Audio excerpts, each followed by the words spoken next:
Olá, meus irmãos, eu sou o PH Pereira e esse é o canal Mergulhando nas Escrituras. O texto da carta de Paulo aos Romanos, capítulo 9, verso de número 13, ele tem sido deturpado por todos aqueles que são inimigos da predestinação e da graça soberana de Deus. Esses blasfemos, eles forçam o texto e usam todo e qualquer tipo de argumentação avessa a fim de suavizar a mensagem do texto bíblico. O texto de Paulo em Romanos 9, verso 13, é um texto bem intrigante quando o apóstolo Paulo se remete a uma passagem do Antigo Testamento dizendo assim: amei Jacó e odiei, ou dependendo da versão, aborreci Esaú. Alguns argumentam que pelo fato do apóstolo Paulo estar se remetendo a uma passagem do Antigo Testamento, como o livro do profeta Malaquias, capítulo 1, né, e os primeiros versos. Portanto, o texto não está falando de uma predestinação de pessoas, mas de predestinação de nações específicas. E, portanto, quando o apóstolo Paulo diz no texto que amou Jacó, refere-se à nação de Israel, né? Jacó é o representante da nação hebreia. E por sua vez, quando o texto fala sobre Esaú, Esaú representa a nação de Edom, ou seja, os edomitas. E portanto, é nesse sentido, Deus odiou ou aborreceu nações e não pessoas, não é? Como ensinamos dentro do calvinismo. E portanto, ele amou Jacó, isto é, Israel, todavia odiou a Esaú, isto é, a nação de Edom, conforme Malaquias 1, dos versos 1 ao 4. Meus irmãos, eu penso que é provável essa interpretação, que de fato são nações, mas o texto também trata de uma eleição e de uma predestinação de pessoas, ok? E é exatamente nesse texto de Romanos 9,13 que eu consigo identificar a eleição soberana de Deus para a salvação de pessoas, e não simplesmente de nações, ok? Veja bem, se o apóstolo Paulo, em Romanos 9:13, ele está se referindo a nações, então a salvação ela será apenas para os judeus, ok? Ela não se estendeu ao mundo gentílico, mas apenas aos judeus. Deus amou apenas Israel, e ponto final. O texto de Romanos 9 não ensina isso. O texto de Romanos 9, dos versos de números 21 ao 24, diz que a eleição de Deus e a salvação é para todos os eleitos espalhados pelo mundo todo, e não apenas para Israel. Veja os versos de números 21 ao 24 que passarei a ler, diz assim: ou não tem o oleiro poder sobre o barro para da mesma massa fazer um vaso para honra e outro para desonra? E que direi se Deus, querendo mostrar a sua ira e dar a conhecer o seu poder, suportou com muita paciência os vasos da ira preparados para a perdição, para que também desse a conhecer as riquezas da sua glória nos vasos de misericórdia que para a glória já dantes preparou. Verso de número 24. Ou os quais somos nós, a quem também chamou.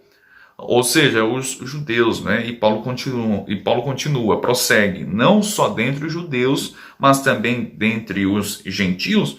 Meus irmãos, se pensarmos que em Romanos 9:13 é uma eleição de nações, ok? Israel e Edom. Se pensarmos nisso, e não existe uma eleição de pessoas nesse texto, nós teremos de interpretar contextualmente, coerentemente as palavras de Paulo nos versos de números 21 e 24, quando ele fala sobre os vasos da ira e os vasos da honra, os vasos da misericórdia, ok? Se pensarmos e interpretarmos Romanos 9:13 como sendo duas nações ali, não pessoas, nós teremos de afirmar, com base nos versos de números 21 a 24, que os vasos da ira são os edomitas, e os vasos de honra são os judeus, ok? Nós estamos seguindo uma linha de raciocínio coerente para interpretarmos aqui os versos 21 a 24. Se Romanos 9:13 de fato são nações, e não está falando ali de eleição de pessoas, então, meu irmão, vamos comer vamos beber, vamos entrar em todo e qualquer tipo de libertinagem, porque a salvação foi só para eles, para Israel. Percebe? Percebe? Se partilharmos desse pensamento, nós teremos de seguir o texto, contextualmente, coerentemente.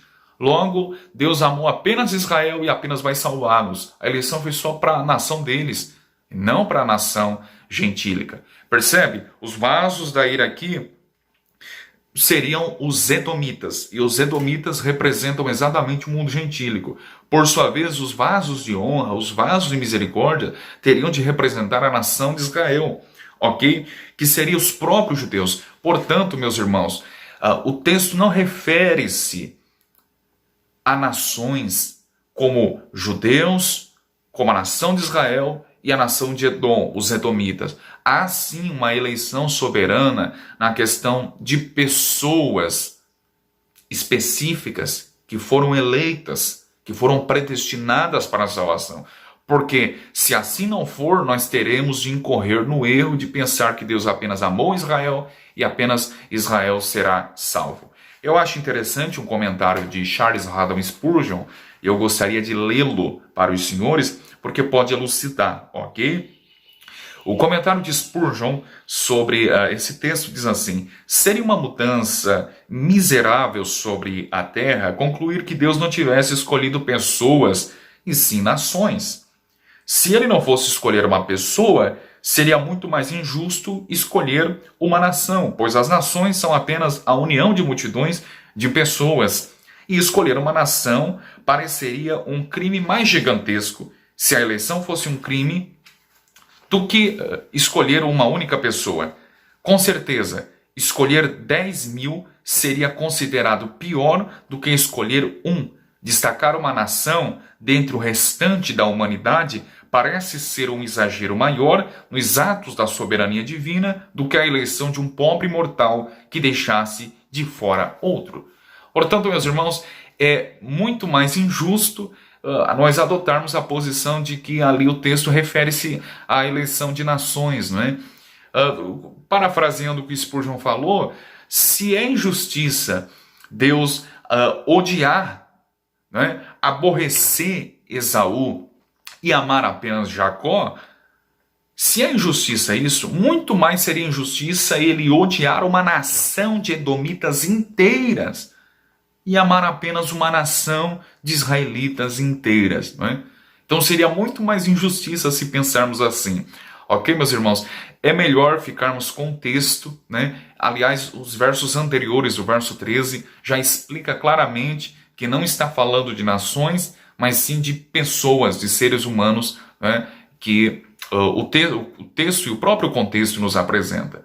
Ok, meus irmãos? Espero tê-los ajudado. Abraço.